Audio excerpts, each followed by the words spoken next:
আজ কলকাতার ৫৫ গ্রামে রায়বার ফাউন্ডেশন ও ওএমডিসির পক্ষ থেকে একটি অনুষ্ঠানের আয়োজন করা হয়। এখানে গ্রামের সমস্ত মহিলা ও মেয়েদের মধ্যে ৪০টি সেলাই মেশিন বিতরণ করা হয়েছে। এখানে উপস্থিত ছিলেন সাবা কাদরি, রওশন মৌলানা জামির নুরি, জনাব জাহিদ মাহমুদ, সাকিব রহমান, জুলফিকার নैन আলী, এমডি ওয়াসির উমর, ফয়সাল আলী, মৌলানা কামরুদ্দিন মিসবাই, মৌলানা গুলাম রাব্বানি ফাইজি, এছাড়াও জনাব এতিসাম আলী। এখানে ওনারা বলেন যাতে মহিলারা আত্মনির্ভরশীল হয়ে নিজে রোজগার করতে পারে এবং অন্যদেরকেও শেখাতে পারে, সেই জন্যই ওনাদের এই উদ্যোগ। की बच्चियों को खुद कफील बनाने के लिए बहुत ही अच्छा सोच है। इससे बच्चियां बुरे वक्त में इस सिलाई मशीन को अपना ज़रिया माश बना करके खुद कफील बनने की दौड़ में आगे निकल जाएंगे। क्या मैसेज यहाँ से आप दीजिएगा?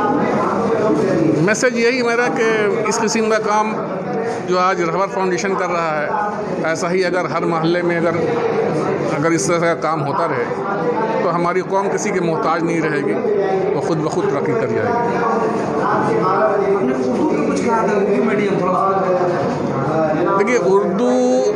देखिए अगर किसी तहज़ीब को ख़त्म करना है, किसी कौम को ख़त्म करना है, तो उसकी ज़बान उससे छीन लिया जाए। और चूँकि मुसलमानों की ज़बान उर्दू है, इसलिए कहीं ना कहीं पे हमारी ज़बान को दबाने की कोशिश हो रही है और हमारे बच्चों को उर्दू नहीं पढ़ाया जा रहा है, ख़ास करके इंग्लिश मीडियम स्कूलों में। जबकि गवर्नमेंट के नसाब में उर्दू एक सब्जेक्ट है, लेकिन इंग्लिश मीडियम स्कूल में हमारे बच्चों के लिए उर्दू बोल करके कोई सब्जेक्ट नहीं है, क्योंकि उन्होंने कुछ इस किस्म का ये करके रखा हुआ है, अपने स्कूल को बना कर रखा हुआ है कि किसी भी क्लास में 2 या 3 मुसलमान बच्चे या बच्चियों से ज़्यादा वो लेंगे नहीं। अगर ज़्यादा ले लेंगे तो उनको उर्दू पढ़ाना पड़ेगा और उर्दू टीचर अपॉइंट करना पड़ेगा। इसलिए वो इंग्लिश मीडियम स्कूलों में उर्दू नहीं पढ़ाने का सिलसिला बरकरार रखना चाहते हैं। क्या लगता है गवर्नमेंट की ये साजिश है कि मुसलमानों को उर्दू से दूर रखा जाए? देखिए, इस सिलसिले में आप खुद समझ सकते हैं, लोग खुद समझ रहे हैं क्या साजिश है क्या सही। मेरे ज़बान मुँह से ही बुलवाने की कोशिश मत कीजिए। पब्लिक समझदार हो गई, सब जानती है। अल्हम्दुलिल्लाह, आज जो 40 मशीनें यतीम, गरीब और मखलूकुल हाल बच्चियाँ जो OMDC vocational training centre Kolkata West Bengal से ये हुनर हासिल किए हैं, उन बच्चियों को ये 40 मशीनें आप हजरात देख रहे हैं जो ये देना मुमकिन हो पा रहा है। मैं सबसे पहले शुक्रिया अदा करूंगा रहबर फाउंडेशन के चेयरमैन जनाब अज़हर पाशा साहब का और तमाम मेंबरान का, और ख़ास तौर से डोनर्स का, जो मुआविनीन है उनका। ये तमाम काम जो मुमकिन हो पा रहा है अल्हम्दुलिल्लाह मुआविनीन के ताउन की वजह से मुमकिन हो पा रहा है। तो मैं उनके लिए भी दुआ करता हूँ और उनके तमाम मुआविनीन, तमाम बच्चों के लिए, उनके घर वालों के लिए, उनके तमाम रिश्तेदारों के लिए कि अल्लाह उनको आफत समावी वर्दी से महफूज मामूर रखे। और ये जो आप काम देख रहे हैं, बच्चियाँ काम सीखी हैं, तो सिर्फ काम सीखी नहीं है बल्कि काम सीखने के बाद ये बेहतरीन फ़ाइल भी तैयार की है माशाल्लाह। जो मेरे नज़र के सामने ये गुज़रा तो देख करके बड़ा खुश हुआ। इतना बेहतरीन कपड़ा ये बच्चियाँ सीख करके बनाई हैं कि अल्लाह ताला इन बच्चियों को कामयाबी और कामरानी अता फ़रमाए और हमारे मुआविनीन के उम्र में रिस्क में अल्लाह ताला बरकत अता फ़रमाए। इसी तरह वो रहबर फाउंडेशन का ताउन करते रहें, मेंबर बने रहें और हम लोग ज़रूरतमंदों तक इंशाअल्लाह पहुँचते रहेंगे। रहबर फाउंडेशन की ओर से लोगों से क्या कहेंगे? मैं रहबर फाउंडेशन की तरफ से लोगों को ये गुजारिश करूँगा कि आप ज़्यादा से ज़्यादा रहबर फाउंडेशन का साथ दें, ताउन करें और मेंबर बने, और अगर कोई परेशान हाल हो तो उसका भी इत्तला रहबर फाउंडेशन के वॉलंटियर्स को दें, रहबर फाउंडेशन को दें, ताकि रहबर फाउंडेशन ज़रूरतमंदों तक पहुंच सके, लोगों की ज़रूरत को पूरी कर सके। और जो डोनर्स हैं, मुआविन हैं, आप हज़रात ताउन करें ताकि हम ज़रूरतमंदों तक पहुंच सकें। बहुत अच्छी ऑर्गेनाइजेशन है और मौलाना रोशन ज़मीर साहब से मेरी मुलाकात है और मैं ये देख रहा हूँ कि वो बहुत दिनों से बहुत अच्छा काम कर रहे हैं। ये गरीबी हटाने के लिए एजुकेशन पे काम कर रही है। 2 बहुत ज़रूरी चीज़ें हैं जिस पे और भी फाउंडेशन को काम करना चाहिए। कर रहे हैं कुछ लोग, लेकिन जितना रहबर फाउंडेशन काम कर रहा है उसके मुकाबले में मुझे नहीं लग रहा है कि अभी कोई और काम कर रहा हो। यहाँ से लोगों को हम यहाँ से मैसेज यही देंगे कि जो चीज़ें मिल रही हैं उसका इस्तेमाल किया जाए बेहतर तरीक़े से, उसको अपनी गरीबी ख़त्म करने के लिए इस्तेमाल किया जाए।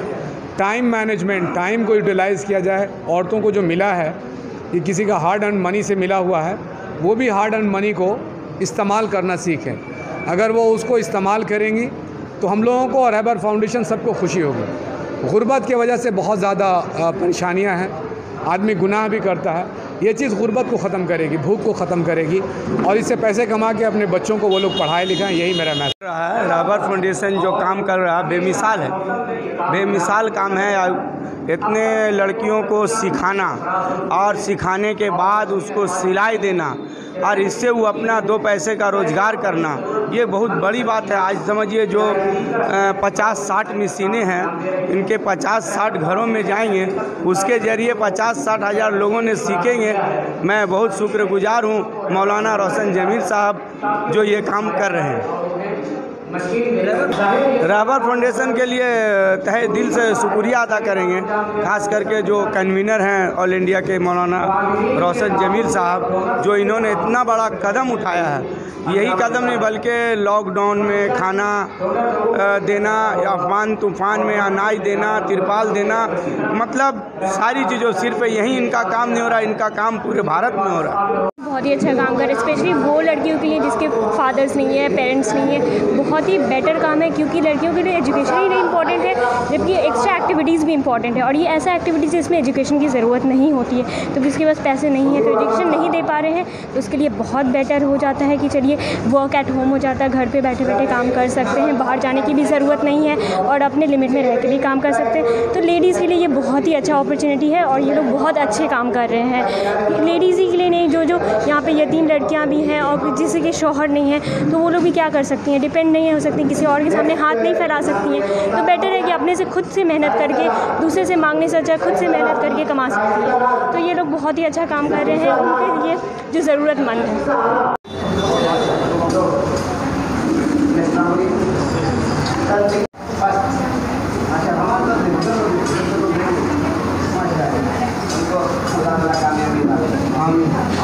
और सेकंड ये किसका है?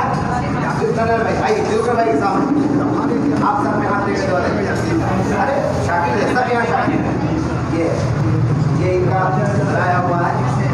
अस्सलाम वालेकुम, मैं मोहम्मद वासिफ उमर, रहबर फाउंडेशन का आप खादिम कह लीजिए।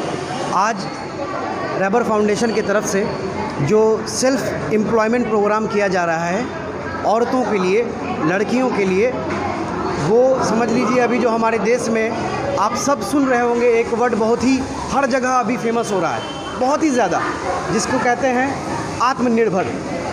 आत्मनिर्भर भारत बनाने का जो प्रोग्राम हमारे प्रधानमंत्री बोल रहे हैं, हमारे होम मिनिस्टर साहब बोल रहे हैं, आत्मनिर्भर भारत बने, तो रहबर फाउंडेशन जो है पहला कदम आगे किया है आत्मनिर्भर भारत बनाने के लिए, जिसमें सबसे पहला अहम रोल जो है वो औरतों का है।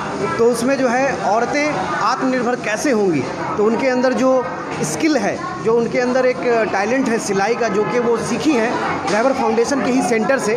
आप देख सकते हैं यहाँ पे उनको आत्मनिर्भर बनाने के लिए रहबर फाउंडेशन ये 40 बच्चियों को, 40 औरतों को ये सिलाई मशीन डिस्ट्रीब्यूट किया गया है आज यहाँ पे, और उन्हें आत्मनिर्भर बनाने के लिए उनके अंदर का जो हुनर है वो दुनिया के सामने लाने के लिए, जिससे वो अपने घर का भी क्या कहते हैं अर्निंग मेंबर बन सके, घर की भी अर्निंग मेंबर बन सके और उनका एक अलग अपने लिए पहचान बन सके। सोसाइटी को यहाँ से क्या मैसेज देंगे? सोसाइटी को यहाँ से मैसेज ये दिया जाएगा और हमारे सरकार को मैसेज ये दिया जाएगा कि आत्मनिर्भर बोलने से अच्छा है कि आत्मनिर्भर देश को कैसे बनाया जाए, उसके ऊपर एक प्रोग्राम करवाइए, उसके ऊपर काम करना चाहिए, उसके ऊपर जो है लोगों को जागरूक करना चाहिए कि आत्मनिर्भर कैसे होना है। आत्मनिर्भर वर्ड बोलने से भारत आत्मनिर्भर नहीं हो जाता, उसके ऊपर काम करना होता है। और सोसाइटी को ये कहा जाएगा, और ख़ास करके सोसाइटीज़ के औरतों को, कि आपके अंदर जो भी हुनर है, जैसे सिलाई का हुनर है, पेंटिंग का हुनर है, या आपका जो भी हुनर है, वो उस हुनर पे काम करें और अपने आप को आत्मनिर्भर बनाएं।